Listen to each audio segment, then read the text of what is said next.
Hello, I'm Super Orange Cat here. I'm today doing a little quick review of a Adult Swim, I'll guess, pilot that I know is a bit old by now, but I just wanted to cover, and the reason why I'm covering it, I'm going to mention in a moment.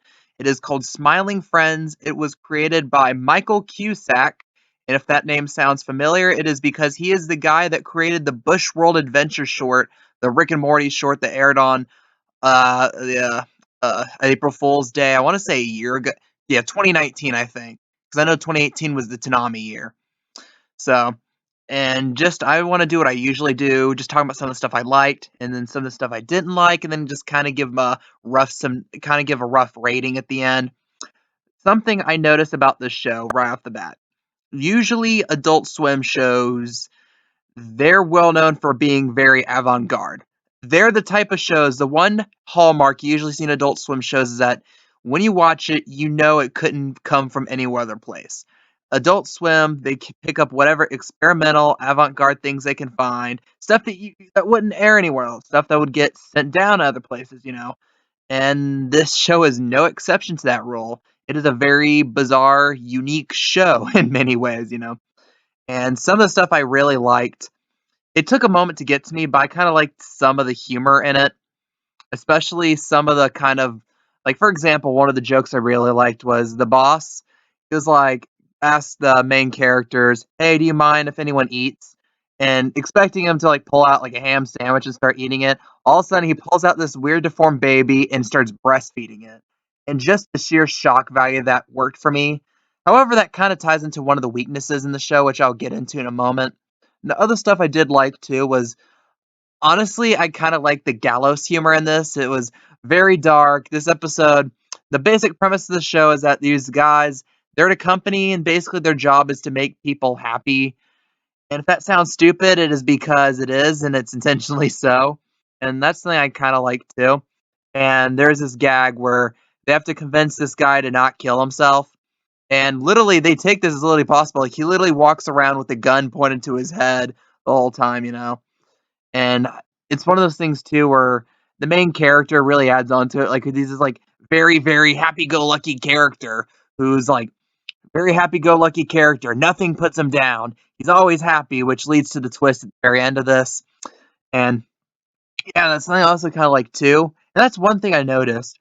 If there's one thing the show actually does kind of remind me of, it kind of reminds me of SpongeBob SquarePants in a way. Because you have him, the main character, the gentleman you see here in this picture.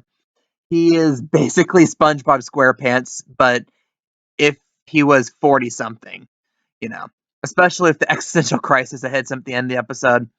And the red character, I forgot his name already. He reminds me so much of Squidward Tentacles, like how he's so particular and how he's just general like very focused on things being done right, very orderly, and doesn't like when things aren't orderly. How his plot line was the fact that someone stole my cheese and I must get it. That led to another thing I liked about this episode. I already forgot the name, like the Purpicles or whatever, or Bleebles or Blybees or something. These little tiny purple creatures that just their whole premise is to be basically fast and stupid, with gags being like the whole thing about like you can set them on fire, you can do this to them, giving the main target of their work purpose in the end, where it's like, oh, I don't have to kill myself, I could just kill these little purple things, so he basically becomes a de facto exterminator. And that's something I kind of liked as well. Some of the stuff I didn't like about the show, this show relied too much on the dark humor. As in, basically, I'm thinking back at the jokes a minute. About more than two-thirds of the jokes I can think of right off the bat were shock humor.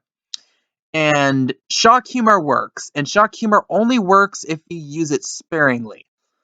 If, like, every joke is, whoops, the baby is dead, then that just gets very tiring and very boring fast.